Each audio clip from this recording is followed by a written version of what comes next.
Finally भत्ता टंका मिलवा नहीं आसी बड़ खुशी खबर जदि भत्ता पाइबापी आपड़ जड़े योग्य हिताधिकारी आवेदन करते बहुत दिन आपंकर आप्लिकेसन पेंडिंग पड़ रही है। खूब शीघ्र आपको भत्ता टंका मिलवाई जाने विभाग तरफ तत्परता प्रकाश रही। बहुत दिन पर भी विभाग निद भांगी।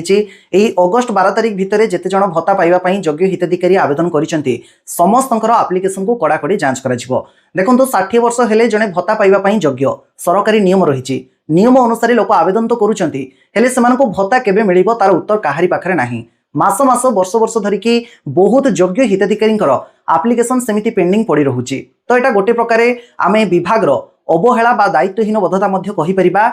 नियम जदि कागज कलम रे रहिची तृणमूल स्तर में कहीं सठिक रूप से काम करूनी। सरकार जदि ए दिगरे टिके दृष्टि दियंते बहुत उपकृत होते लोक मैंने। देखो भत्ता अपेक्षा हिताधिकारी बड़ खुशी खबर शीघ्र मिल भत्ता योजना हेबे सामिल। मधुबाबू पेंशन योजना जो मैंने आवेदन करते समस्त आप्लिकेसन को तुरंत जांच करने नहीं कड़ा निर्देश रही। अगस्ट 12 सुधा 63,848 ऑनलाइन आवेदन आसी। अगस्ट 18 भितर ही यही सब आवेदन को भल भाव जांच करने नहीं विभाग प्रमुख शासन सचिव सुरेश कुमार वशिष्ठ समस्त जिलापाल निर्देश देते। सबू काम मिशन मोड रे सारिबा नहीं चिठी रही।